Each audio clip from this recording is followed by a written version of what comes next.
Okay, hi. So we're talking to Orange County CBD, which, if you've been following the channel, you'll know we've been trialling, particularly with Andy, who's using it to try and help with his arthritis. So today we're talking to Les Cash from Orange County CBD. Les, tell us about yourself and Orange County.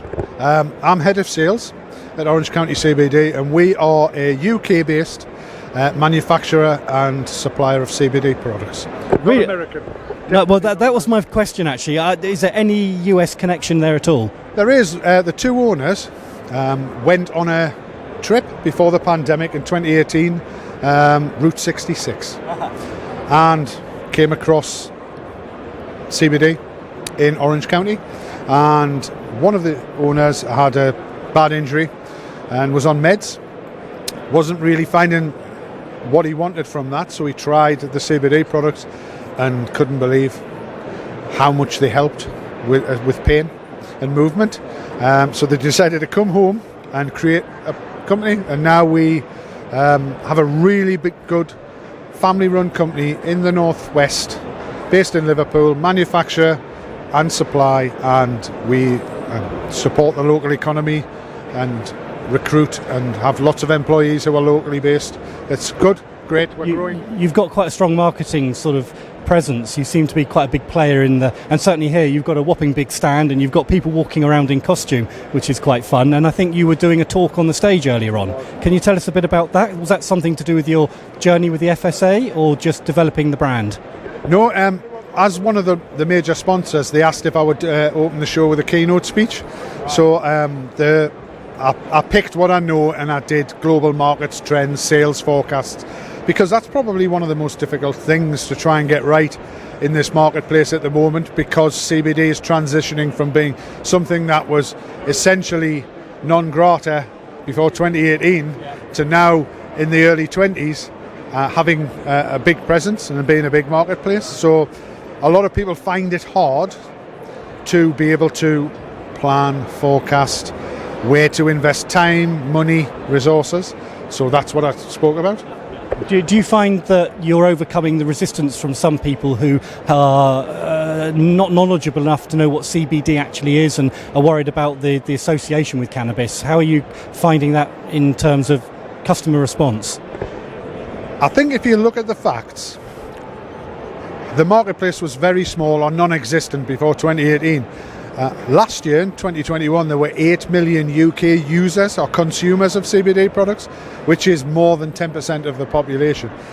The pandemic has helped, because when people were sent home and they had to stay at home, a lot of people looked at how can I improve my life, so they looked at everything, and it really changed how we view the world. Not only do people now think a lot about where their produce comes from, eating more healthy. Veganism is a real big thing now, and having natural, organic. CBD comes in with that.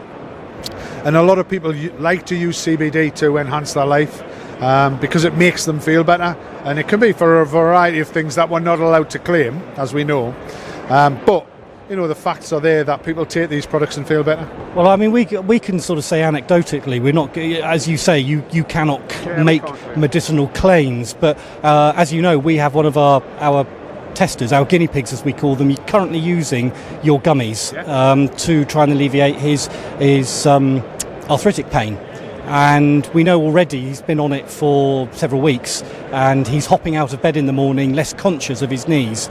So anecdotal, yes, but does seem to be helping him. Yeah, I mean, I can attest my own personal journey. 2.5, 3 years ago, I wasn't in the CBD industry. I worked in cosmetics, doing a similar role, but in cosmetics. And I moved into this sector, knew a little bit. But I did have some of those hang-ups about cannabis and things like that. I'm of an age and a generation where you think, I need to know a little bit more. But I've discovered what a wonderful, collaborative, friendly, helpful environment that we all work in. There's very little protectionism. Companies are prepared to elaborate and collaborate on what they're doing and do lots of different things. I personally was a former soldier and rugby player until I was 40. I've got a lot of injuries. I use CBD daily. Can you tell us what your preferred method is? Yeah, I use gummies, and I like to. You can probably tell by the size of me. I like my food, so I like to try things that are edible.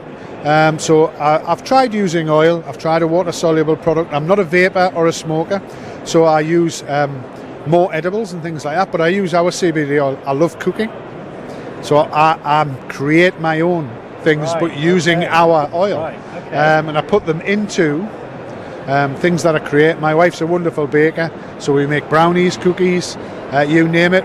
We add it to salads, in the dressings and things like that. And you know what? I sleep better.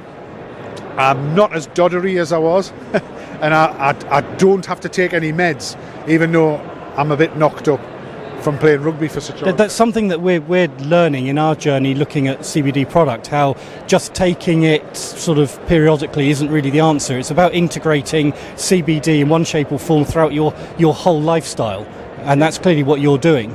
I think once people realise how CBD actually works, so it's very easy for people to go, oh, you know, you've stopped your pain, you can sleep, you're not stressed, and all these different things.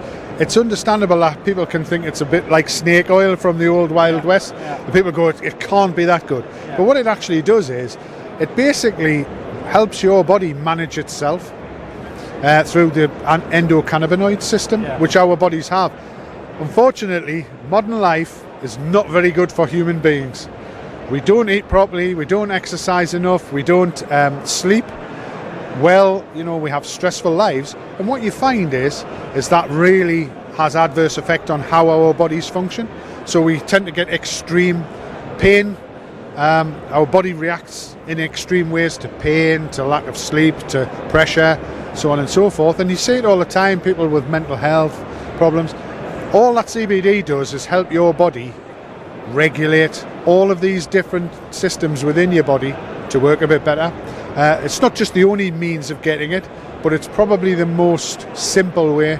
If you have it regularly in your diet, your body is able to sort of work and function at a better level. So moving on from that, the FSA have been doing a talk here earlier today about obviously the legislation of controlling what happens within the CBD market. Where do you see things in, say, the next 5 years? It was one of the things I spoke about in earlier when I did the speech, and I think regulation is a good thing. We do have problems with people who come in and leave the market, and they don't have the best products and they don't take the greatest care and they're looking for profit. But in general, the CBD market is very, very good at self-regulating itself. There are good regulatory organisations within, you know, the CTA, the ACI and people like that.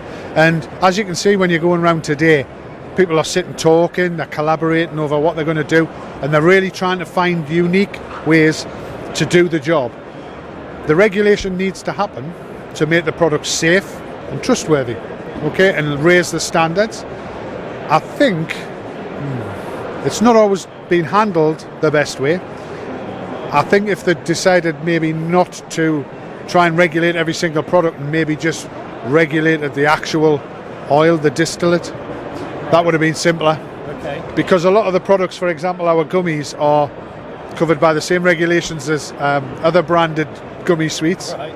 You don't need to regulate that bit, you just need to make sure the CBD that's in them safe. Right. Probably would have been a more sensible route to take, but it's evolving, it's necessary, and I think once the process is followed through and we've got it right, more than 8 million people will be interested in our products, is the best way to put it. And we owe that to the consumer. We owe it to the consumer to take the greatest care with their health. Well, that's fantastic to hear all of that from you. Thank you for talking to us. We're going to wander around and have a look at more of the show, and best of luck today and tomorrow. You're welcome. Thanks so much, Les. Thank you. Okay.